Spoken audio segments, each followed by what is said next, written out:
trabalhados. Lembrando que estamos falando dos governos totalitários. Nazifascismo foram aí os mais famosos, né? Falamos e detalhamos o governo de Mussolini, né? Através do fascismo e tal. E agora vamos dar ênfase ao nazismo, governo totalitário nazismo. Professor, existiram alguns governos totalitários? Sim, e espalhados pelo mundo todo, inclusive no continente americano e principalmente aqui no Brasil. Tá? No Brasil se instalou no ano de 1930 com a figura do Getúlio Vargas, que a gente vai ver lá na frente, beleza? Mas aí vamos entender esse contexto, recapitulando alguns pontos, tá? A crise do pós-guerra na Alemanha, ela vai acontecer, lógico, após a Primeira Guerra Mundial. A Primeira Guerra Mundial, ela vai acabar aí em 1919, com a Europa arrasada, né? Eu tenho a disputa entre dois grupos, a Aliança e a Entente, onde eu botei aí de um lado a Inglaterra, a França e a Rússia, e do outro lado, né, correspondente ali ao grupo das alianças, vamos ter a Alemanha, o Império Austro-Húngaro e a Itália. A Itália vaza, pega o beco para a Entente e fica a Alemanha e o Império Austro-Húngaro praticamente sozinho, e a Alemanha vai lutar, e vocês viram muito bravamente aí nessa Primeira Guerra Mundial, praticamente sozinha, até porque era ela quem dava um encorajamento, desculpem,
se organizar para uma Segunda Guerra Mundial. Por isso que o nome, né, Entre Guerras, porque ocorreu, sai da Primeira Guerra Mundial e vai aí a Segunda Guerra Mundial, porque as coisas não foram bem resolvidas com o término da Primeira, não. Muito pelo contrário, acabou causando aí muitas insatisfações e trazendo uma mudança na conjuntura política mundial, formada aí pelos governos totalitários, tá certo? Então a Alemanha era uma Alemanha assim, muito ressentida, uma Alemanha que estava na miserabilidade, uma Alemanha que tinha entrado com tudo aí na disputa com a Inglaterra entre os produtos industriais, foi extremamente reduzida, não conseguia produzir mais, né? A produção agrícola ela estava extremamente danificada, o psicológico das pessoas estava abalado, a nação estava em verdadeiro caos, a verdade era essa, tá? A economia da Alemanha, ela entrou em uma recessão tão grande, mas tão grande, que o dólar chegou a valer 4,2 trilhões de marcos alemães. Minha gente, vocês têm noção do que é isso? Hoje nós temos uma situação bem complicada no Brasil. Que situação é essa? Que a economia brasileira, ela está sofrendo um abalo muito grande por conta da pandemia, certo? O comércio, ele está parado, entre aspas, não tem a movimentação que se tinha. O envio de produtos para outros países também está meio bloqueado e tal. Então tudo isso aí acaba causando um dano muito forte na nossa economia e na economia de outros países também. Tanto é que o dólar hoje, né? O dólar hoje ele está valendo aí cerca de quase R$6. O dólar que era 3 vezes a moeda brasileira, aí aumentou para 4,50 e agora está quase R$6.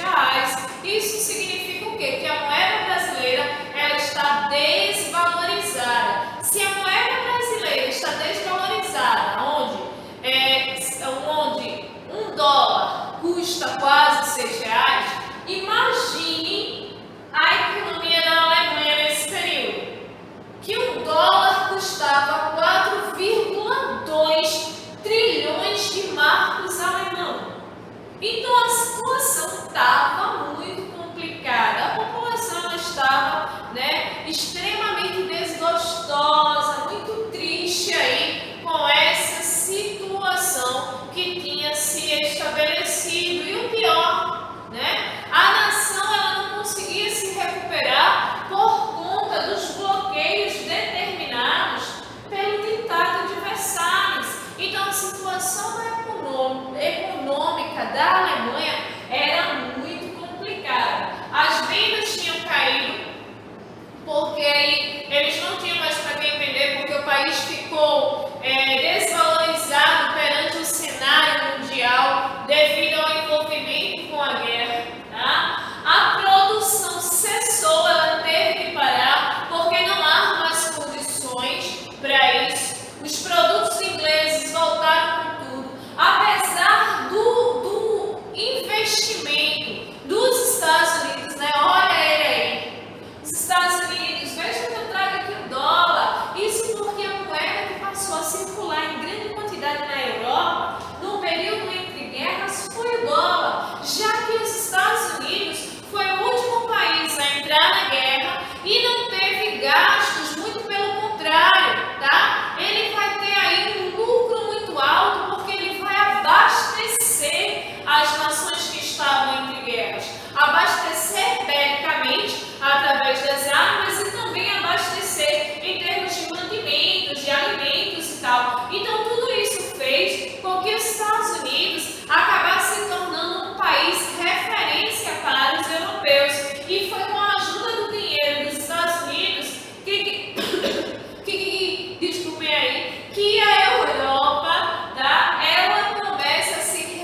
nesse momento é o modo de vida assalariado. Então as pessoas começam a ficar numa dificuldade extraordinária. A crise que está estabelecida na Alemanha é uma crise sem proporções, tá? Mas, professora, e aí? Como é que a Alemanha ela consegue sair dessa? Ela sai dessa? Bom, ela vai sair dessa, ela vai passar aí um certo tempo ainda nesse período de recessão, mas ela vai sair dessa situação graças a essa figura aqui, olha, Adolf Hitler. Adolf Hitler e o Partido Nazista, que é o que vai, denominá-lo como governo totalitário.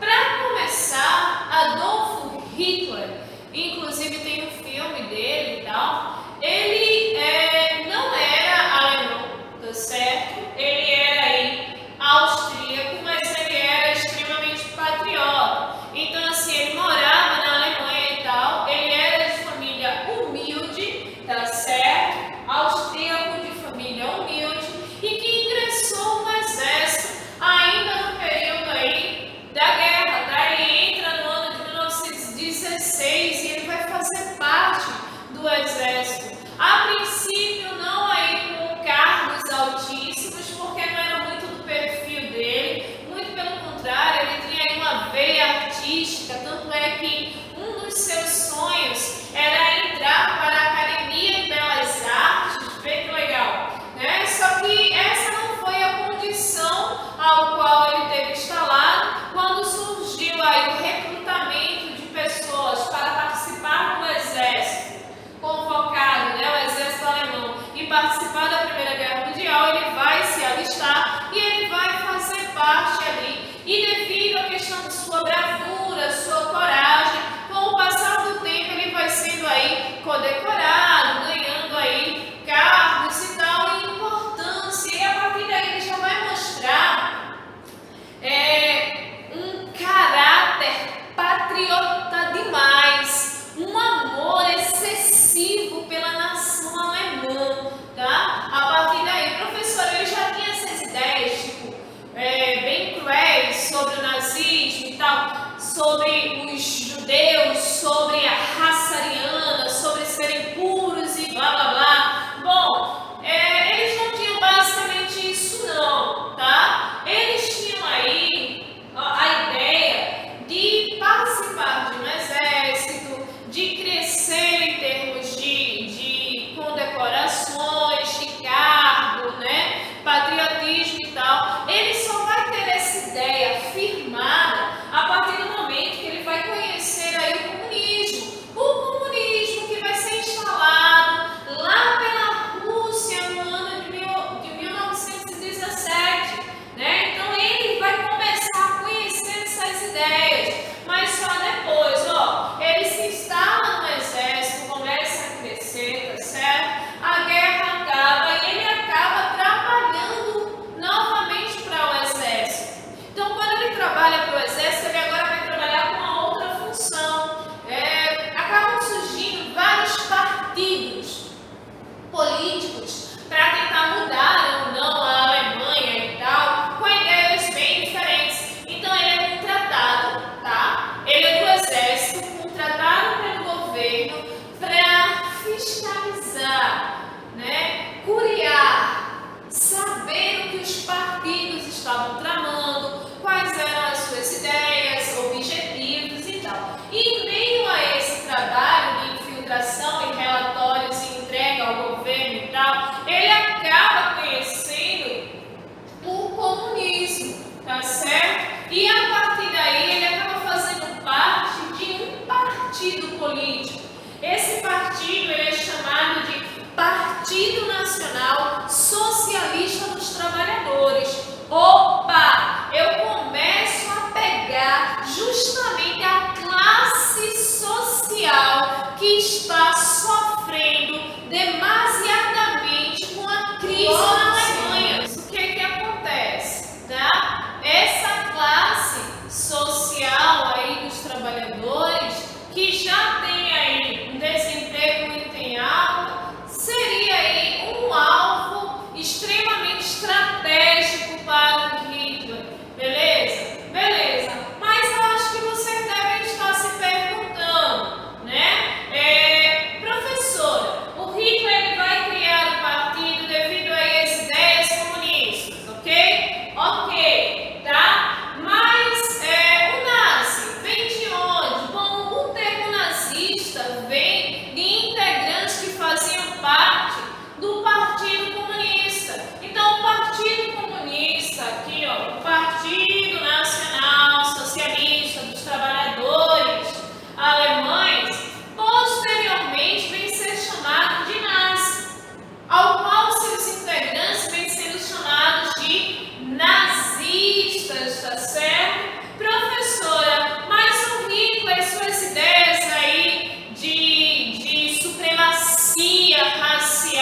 devido ao dinheiro emprestado que eles traziam para a nação. Então eles tinham uma influência muito grande. E os alemães, eles não, os norte-americanos, eles não aderiram às ideias do Hitler, tampouco acharam aí que elas fossem positivas para os seus interesses, é lógico. E vai ser nesse momento, tá certo, que o Hitler vai ser preso. Já o Mussolini não. Mussolini, ele teve uma outra trajetória. O Mussolini, o próprio rei absolutista, vai trazer o Mussolini para perto dele, para que o rei seja o porta-voz da população. O Hitler, ele era uma espécie de porta-voz da população, sim, só que ele não tinha aí o apoio dos governantes, tá? Muito pelo contrário, ele acaba aí sendo preso. E é na prisão que ele vai escrever um livro que as pessoas ganham de presente aí até hoje.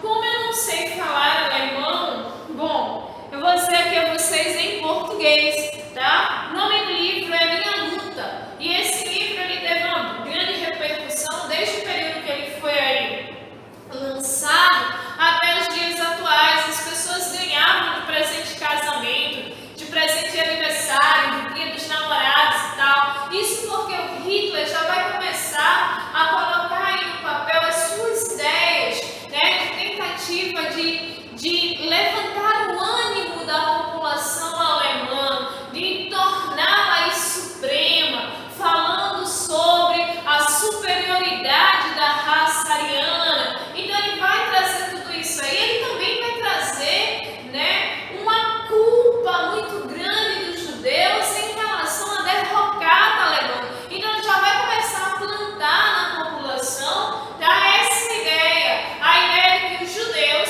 são culpados pela situação econômica ao qual a Alemanha estava instalada. Isso porque na Alemanha havia muitos judeus e esses judeus eram comerciantes, né? Então essa situação todinha acabou aí dando um suporte para que o Hitler viesse a se tornar no mito que é hoje, né? Na lenda que é hoje, no nome que ele tem na história dos governos totalitários e também na história mundial, tá certo? Então ele vai ser aí uma pessoa bastante importante para a Alemanha. Professora, mas a Alemanha, ela permaneceu durante muito tempo nessa situação caótica?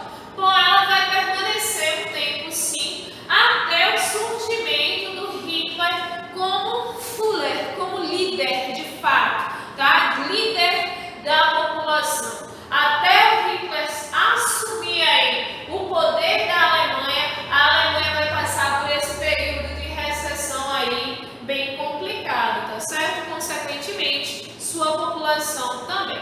Senhores, agora vocês vão ficar aí com um trechinho de um filme que vai falar um pouquinho sobre o Hitler, tá certo? Numa próxima aula, vamos detalhar aí o partido nazista e as consequências e tal do que foi o partido na Alemanha e a sua principal contribuição para a Segunda Guerra Mundial, tá certo? Que ele também vai estar aí bem relacionado a essa situação, tá? Espero que os senhores tenham compreendido e até a próxima aula. Fiquem agora com o filme. Vamos embora? Vamos dar uma olhadinha?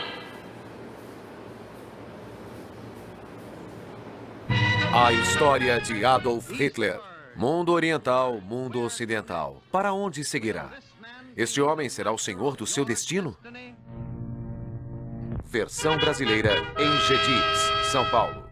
Adolf Hitler nasceu em 1889 na Áustria, perto da fronteira alemã. Ainda era muito jovem quando seu pai morreu. Já sabia que sua vida seria dura. Na época em que frequentou a escola, foi um estudante como outro qualquer. Quem poderia imaginar no que esse garoto se tornaria 25 anos mais tarde? Aos 19 anos, perto de obter seu diploma, abandona a escola e se submete a exames de admissão na Academia de Belas Artes em Viena e fracassa. Ao retornar para casa, encontra sua mãe gravemente doente, que logo morre. Adolf Hitler fica sozinho, sem amigos, sem um caminho, sem um orientador. Aos 20 anos, ele se vê abandonado e sem rumo. Então tenta vender suas pinturas novamente. Pinta aquarelas que conhecidos tentam vender nos cafés de Viena para ajudá-lo, sem sucesso.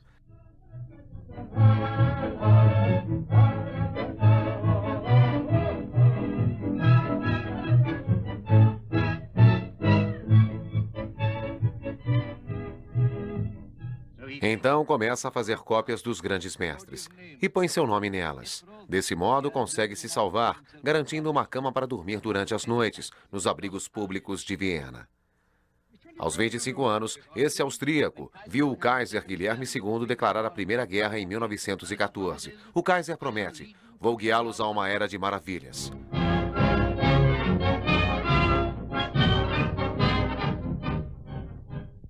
Maravilhas, realmente. Os alemães inventaram uma nova guerra de horrores, a fumaça de gases venenosos, contra os quais não havia armas para lutar. Assim como o lança-chamas, também alemão. E os alemães inventaram um ataque aéreo, um pesadelo legado a toda a humanidade.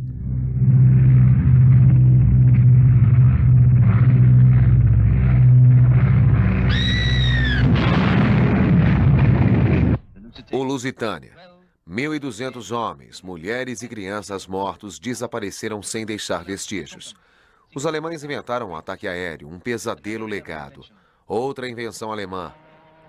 Hitler sonhava com a glória militar, mas no início se manteve a segurança e a paz. Mas, assim como a Alemanha, sua pátria foi derrotada e arrasada. E ele se vê metido em 4 anos de combates que não lhe dão nada, a não ser lutar sem esperança. Outra decepção. Pela primeira vez, deixa crescer um bigode que mais tarde se tornaria seu símbolo. Hitler, aos 30 anos, ainda é um fracassado. Todavia, precisava sobreviver. A Era de Maravilhas do ex-Kaiser tornou-se uma época de pobreza e caos. E foi nesta situação que Adolf Hitler finalmente encontrou sua oportunidade. Para evitar uma revanche alemã pela sua derrota em 1914, os aliados impingiram à Alemanha uma inflação explosiva da moeda. Em 1920, o dólar valia 10 marcos. Em 1921, 100 marcos. Em 1922, 1.000 marcos. Na primavera de 1923, 100.000 marcos. E ainda no mesmo ano, milhões e milhões de marcos.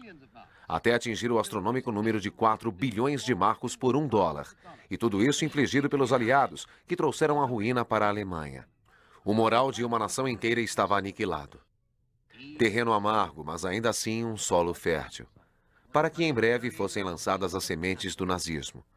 Nessa época, Hitler já havia se tornado um agente secreto, ou, em outras palavras, um espião, a serviço do Reichswehr. Então, passou a ter como tarefa observar as atividades de um novo partido político, o Partido Alemão dos Trabalhadores. Fazendo parte do exército, filia-se ao partido, assumindo a liderança dessa organização. Em seguida, muda o seu nome para Partido Nacional Socialista Alemão dos Trabalhadores. Esse é o significado completo daquela outra palavra nazista. Em 1923, o nível de descontentamento do povo atinge seu pior grau. No dia 9 de novembro, Hitler e seus companheiros, entre eles o famoso general Ludendorff, decidem que chegou a hora de tomarem o poder. Para garantir o sucesso, ele promete estabelecer um governo provisório, eleito pelo povo após o golpe. Mas o golpe fracassa. Assim, o primeiro avanço nazista é detido. Antes do ataque, Hitler tinha jurado vencer ou morrer. Eu tenho balas no meu revólver para os meus camaradas e uma para mim mesmo se falharmos, declara. Não passou de promessa. Ele falha, mas não se mata.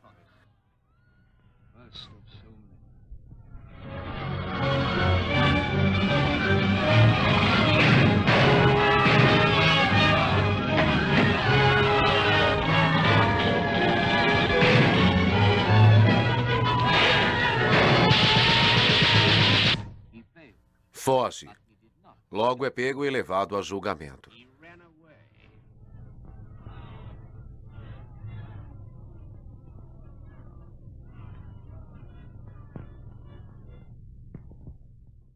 Sua sentença foi 5 anos de prisão na fortaleza Landsberg, mas o tratamento que recebeu não foi nem um pouco severo.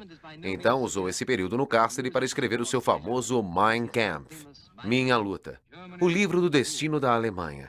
Fora dos muros da prisão, a situação continua a piorar. Temem que a propaganda comunista consiga triunfar. Aqueles que apoiavam os ideais de Hitler, capitães de indústrias financeiras e generais, uniram-se para conseguir sua liberdade. Mas não era com Hitler que estavam preocupados. Eles queriam desviar a atenção da ameaça que se apresentava. Hitler é libertado da prisão e, ainda na vizinhança, encontra seus companheiros que passam a ajudá-lo. Panfletos, cartazes, livros, uma enxurrada de palavras e promessas. Os alemães adoram uniformes. E Hitler deu-lhes uniformes. Uniformes para todos. Uniformes para os rapazes, para as moças, para jornalistas, motoristas, trabalhadores. A todo vapor, assim era manufaturado o uniforme nazista. Os jornais eram requisitados para espalhar a nova doutrina. Os nazistas introduziram retratos de seus líderes nos maços de cigarro, e as fábricas onde os cigarros eram feitos pertenciam ao partido. As vendas de cigarros, uniformes, armas, insígnias e bandeiras geravam cerca de 70 milhões de marcos por ano. Tudo era lucro, tudo era do partido, o partido nazista. Como um mercador que vende um remédio para o medo, Hitler fez com que os alemães acreditassem que o partido nazista era a cura de todos os males. Ele prometeu tudo para todos. E durante todo esse tempo, as paradas militares cresciam mais e mais.